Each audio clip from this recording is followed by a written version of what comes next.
Naomi Osaka just lost a match. What did Naomi Osaka say after her defeat that is now making tennis fans praise her all over again? Praising the player who has just beaten you is easy to say in theory, but doing it immediately after a painful defeat is something not every player can do. Naomi Osaka didn't just lose a match and walk away. In defeat, she said something that showed the kind of champion she really is, and the words she used for her opponent were anything but ordinary. She started with, "I think she's," and then she kept talking. Stay with this video, because the full quote comes later. This happened at the Mubadala DC Open in Washington, D.C. on August 1st, 2026. Alex Eala faced third seed Naomi Osaka in the semifinal.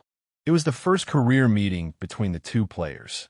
Osaka is a four-time Grand Slam champion, with 2 U.S. Open titles and 2 Australian Open titles, and all 4 came on hard courts.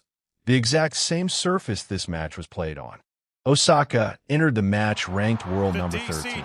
Osaka won the first game of the Alex match. Eala. Eala answered immediately, taking the next 2 games to lead 2-1. Osaka fought back to go up 4-3.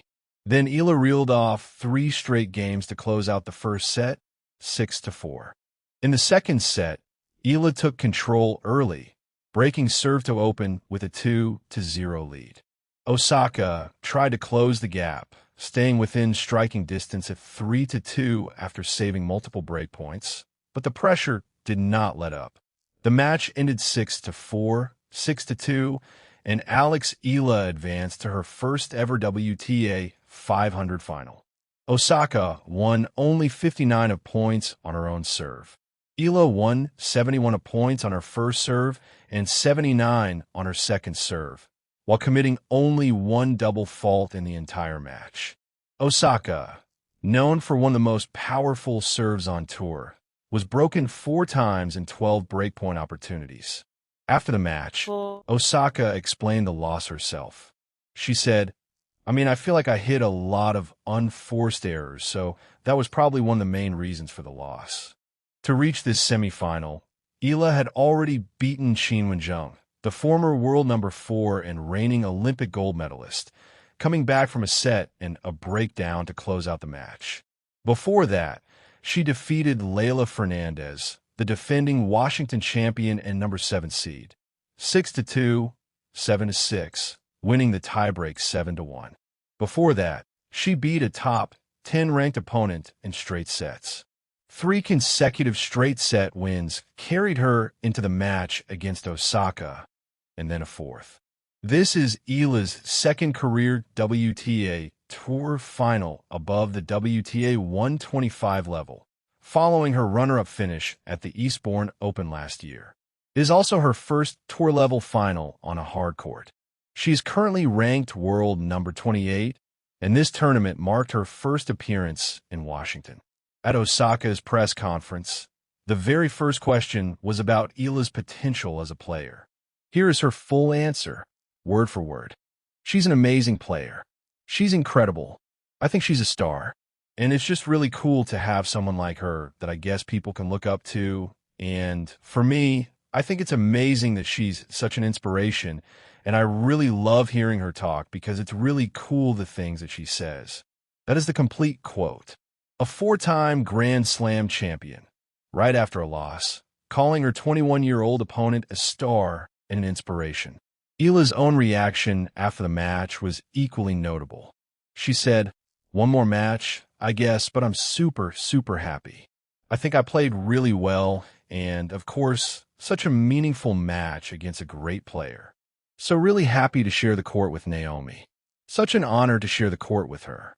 Later, in an interview with Tennis Channel, Eala was asked about Osaka's on-court presence. Her answer revealed something personal. "She definitely has aura, and she definitely has power, I can tell you." And yes, I did. I remember watching her, her finals in the Australian Open, and also in the U.S. Eala grew up watching Osaka win Grand Slam finals on television. Now, she has beaten her on tour. Eala also spoke about the level of competition she faced just to reach this final. She said, "Going into this tournament, I looked at the list and it was jam-packed. It was big player after big player after big player. So to be in the final really means a lot to me. I am really happy with how I performed and how I've conducted myself on court against this caliber of players.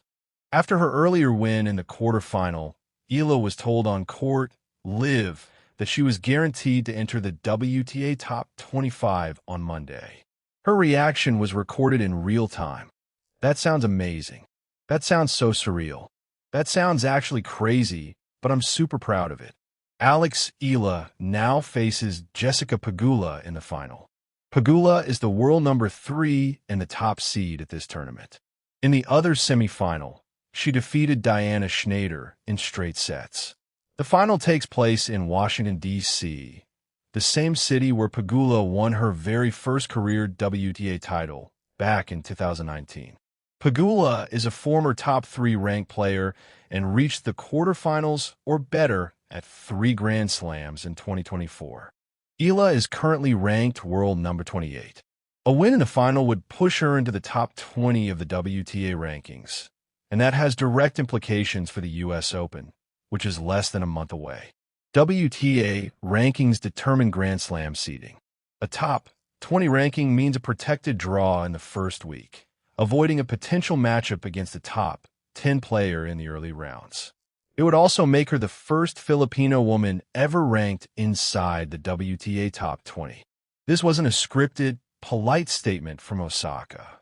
It was the first question of a press conference, asked directly after a loss, and Osaka chose to give a detailed, specific answer about why she respects an opponent who had just beaten her, an opponent ranked far below her, playing in just her second tour-level final. That's the full story of what Naomi Osaka said about Alex Eala after their semifinal in Washington, D.C. But this isn't where the story ends. The final between Eala and Jessica Pegula is coming up next. And if Eala wins, she doesn't just take the title. She makes history as the first